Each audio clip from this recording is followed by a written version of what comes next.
We wrap up not only the AFC East, but the AFC in terms of our team-by-team previews across the NFL. Get you ready for the 2025 season. Welcome back. It's In-Game Live Gameday here on SportsGrid. And to help us talk through a very interesting team, I think, at least in camp, the Miami Dolphins, David Furones joins us from the Sun Sentinel. He is on Twitter at David Furones with an underscore. We'll fill people in just quickly on some of the numbers they should know and some of what you're looking at here. An over-under of 7.5 wins. That is even money to the over, minus 120 to the under. The Dolphins sit at 750, plus 750 to win this division. I think, a lot of people don't expect that to happen, but not looking at them in quite as favorable a way as maybe in the last couple of years. 41-1 to win the conference, 95-1 to win the Super Bowl, plus 225 to make the playoffs, minus 290 to miss. Now, we had our Jets guest earlier, and he was saying, this team's kind of boring. There's not a lot going on with this squad. Dolphins, not the same way, David. You got a coach who's probably fighting for his job. You got a quarterback certainly fighting for his. You have a wide receiver who is fighting for the love of his teammates all over again, I suppose, after seemingly wanting out at the end of last season. How's the drama here early in camp for you? Oh, there's never any shortage of it in Miami. I learned that my first year on the beat, 2021, and following the team before then in Miami. It just Mike McDaniel as head coach, general manager Chris Greer. Obviously, it's a hot seat season for them. Stephen Ross, the owner, essentially made it so just hours after last year's finale when he put out a statement that although he was bringing both of them back, that he felt the status quo was unacceptable. That essentially puts everyone on notice that this is a season where things must change in order for people to keep their jobs. And you mentioned Tyreek Hill. Boy, that same day, that finale in New York, he had the locker room blow up after he took himself out of that game as the Dolphins were fighting for a playoff spot, needing some help from the Kansas City Chiefs against the Broncos. And as neither result was going their way, Tyreek Hill took himself out of that game, blew up in the locker room saying that he wanted out from the organization.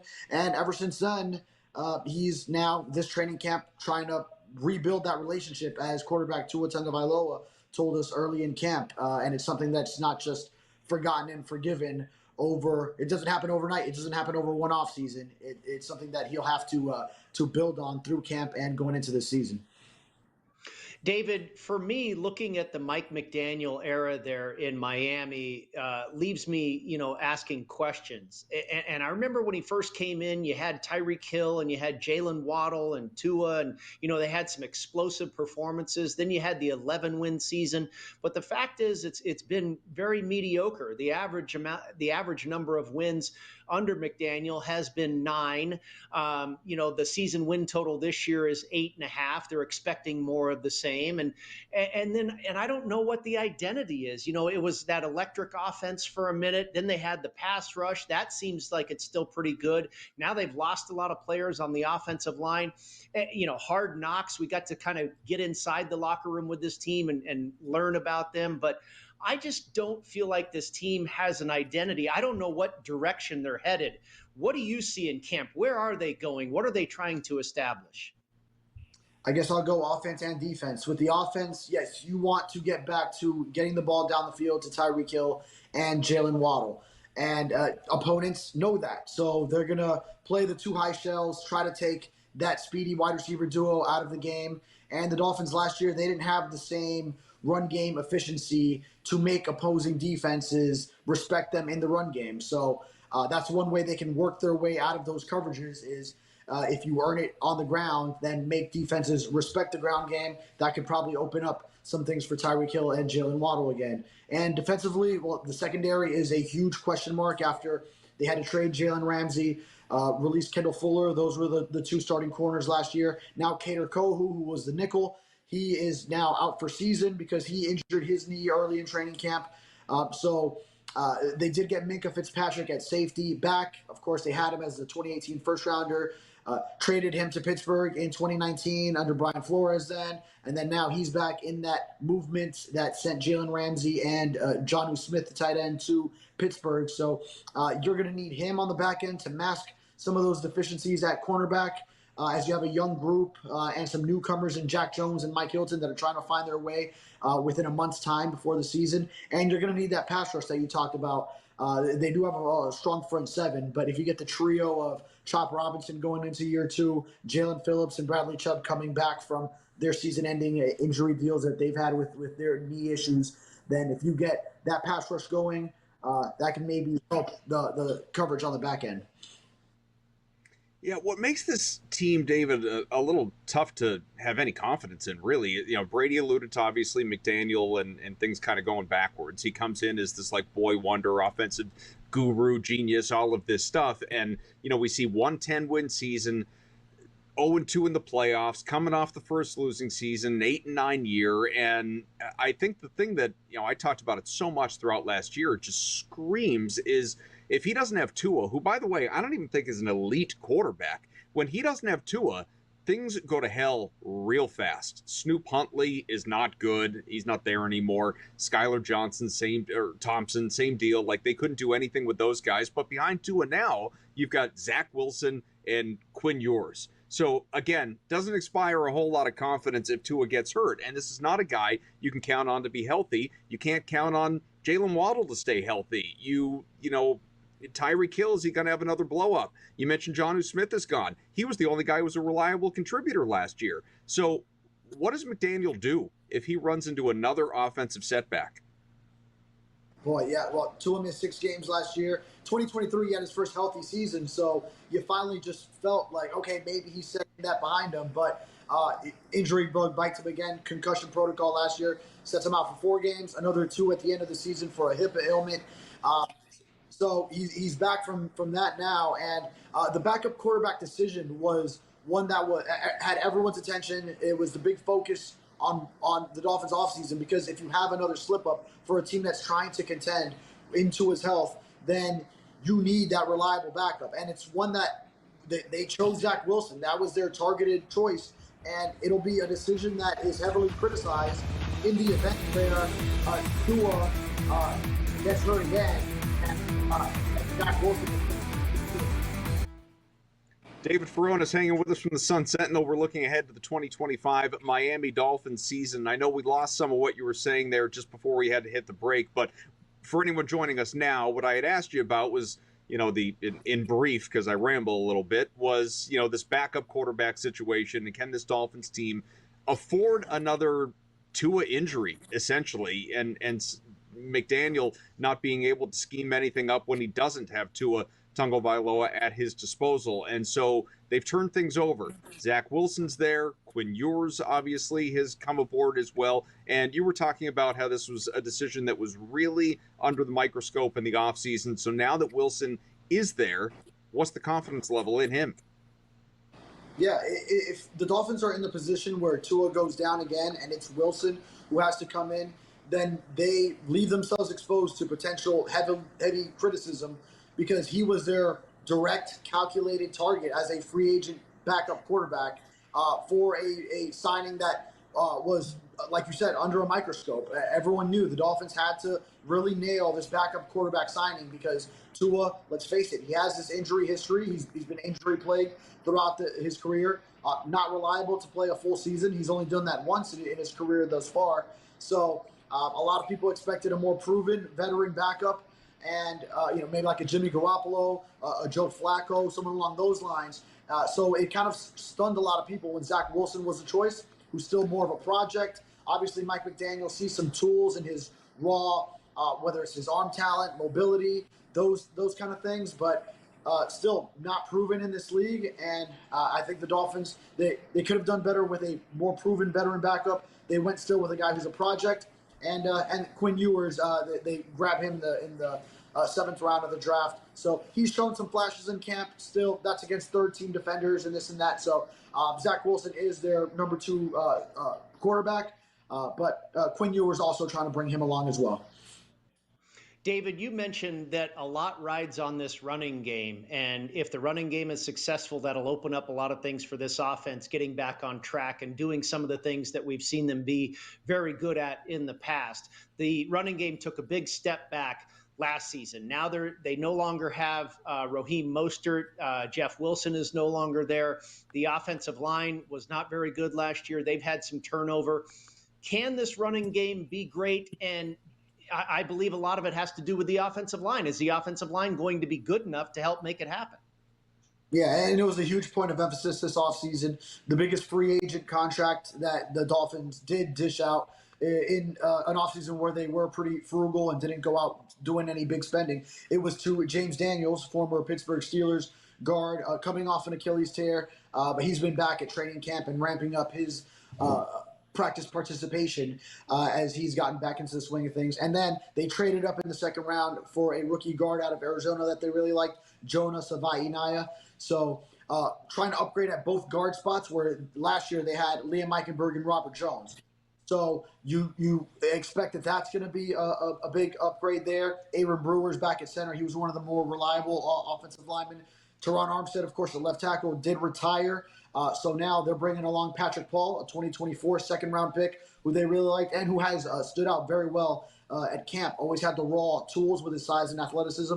Now looking more polished as a second-year pro. And, of course, Austin Jackson at right tackle, who has been there since 2020. So it's going to be the offensive line and physicality in the run game as well, where they've brought in a bigger back in Alexander Madison, who didn't have a strong yards per carry average last year, but has also flashed in camp with his physicality, along with late-round draft pick they picked up in Ollie Gordon and Jalen Wright. If they can all complement the speed of VonAchane a little bit, then that could give them more of both power and speed in the run game as they do look to bring that component back in an effort to eventually free up Tyreek and Jalen on the outside.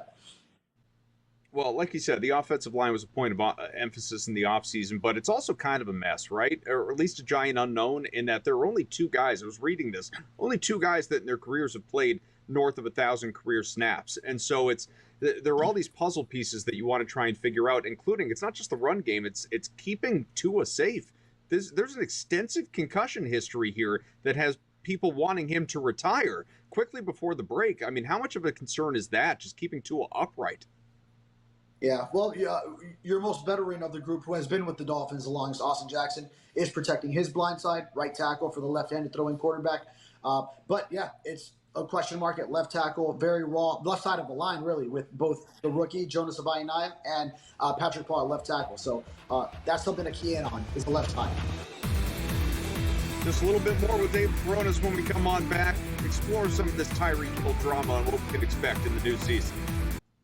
We have David Furones with us from the Sun Sentinel as we look ahead to the upcoming Dolphins season. And just to circle back to something we alluded to a little bit off the top, that is the Tyreek Hill drama. And, when Tua Tagovailoa spoke with the media at the beginning of camp, as you brought up, David, about how Hill is, working to rebuild his relationships with everyone in that locker room after asking out and the blow up and quitting on the team at the end of last season, having to rebuild those relationships and on and on and on. I just think, honestly, maybe not Miami, but nationally, I think this is something that has gone a little underplayed.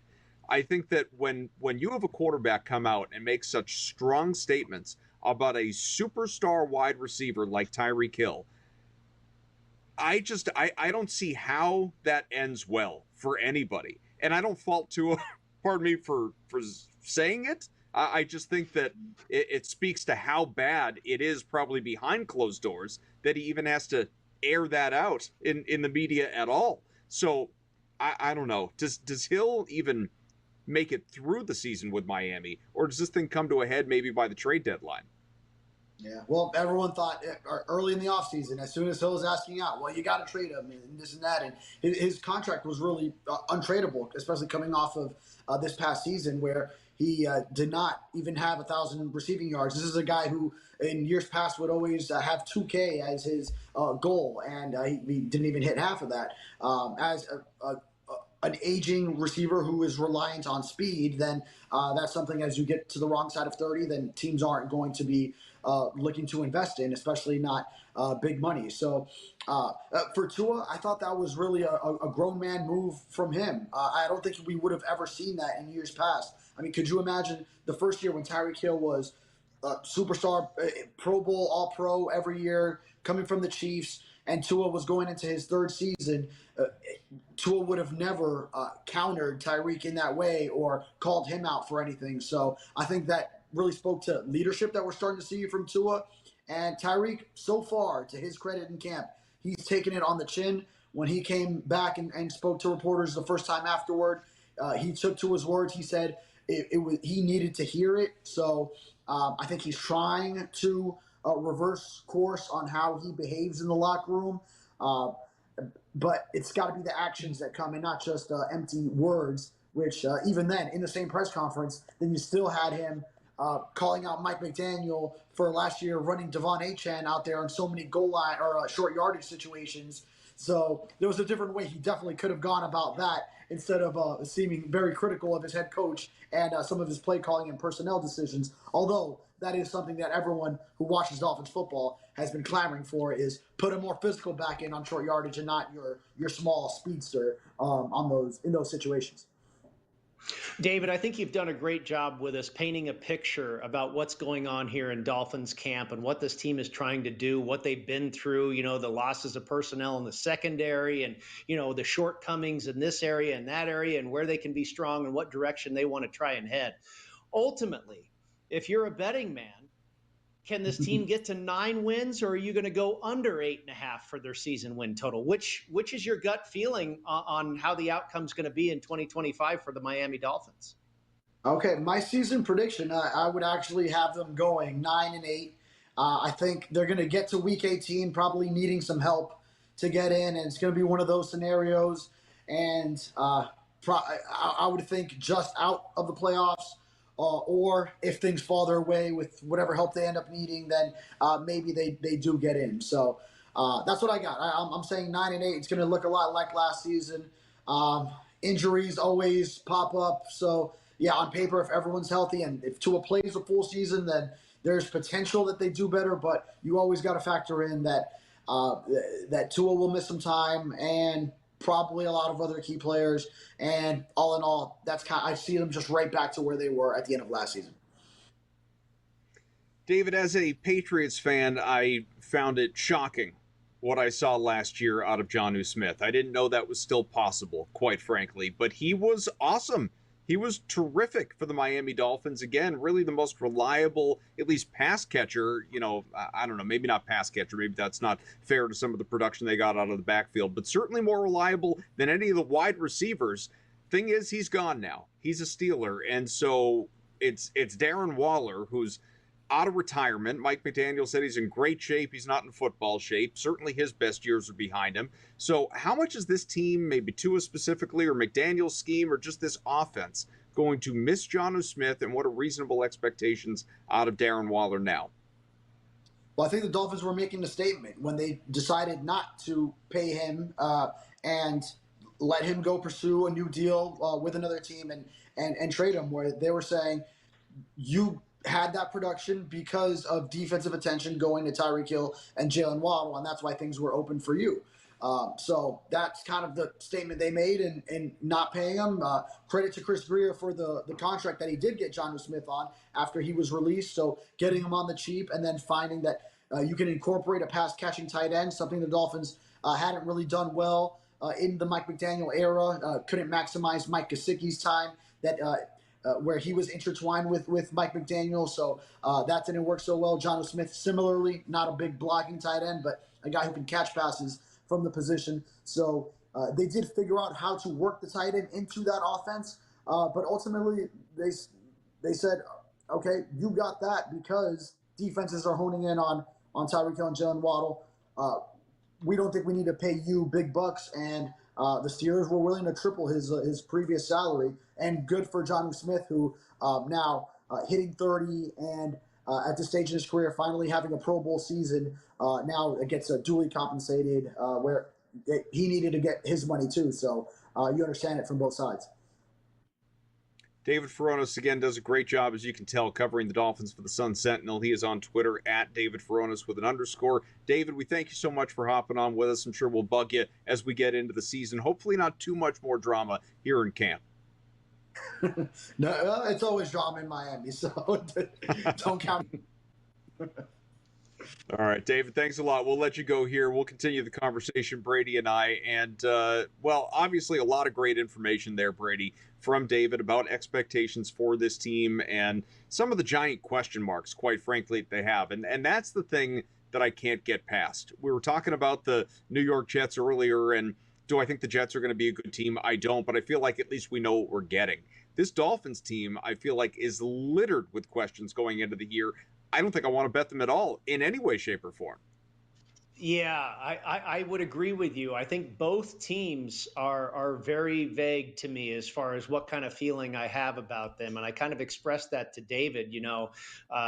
McDaniel came in with a lot of fanfare. They kind of had one great run and, went into Kansas City in the frigid cold and lost that playoff game. And Tua's health is such a huge part of this team's success or lack thereof. And it's kind of it's kind of unfortunate because I like the kid. I think when we saw him, and kind of got to look inside behind the curtain when they were on Hard Knocks, I think a lot of people realize this is a really good guy.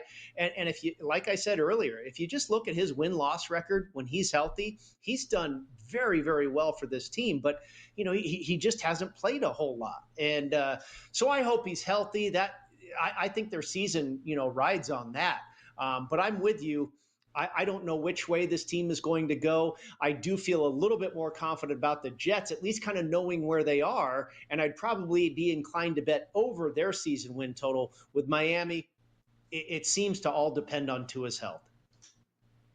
Yeah, it's funny. I mean, in past years, like even if this were last year, I would have worked in a question there about, okay, is this team live to maybe take the division if Buffalo slips, that sort of thing. Yeah. And to me, they are just so firmly in third, or even if you don't respect the Patriots as much as I do, they're just nowhere near the Bills. They're just not remotely in the conversation as far as being able to really make some noise in this division, or even to me in the conference as far as being a wild card playoff team. We'll come on back, continue to explore some more on the Dolphins, Brady and I, when we return. By the way, Phillies still lead 1-0.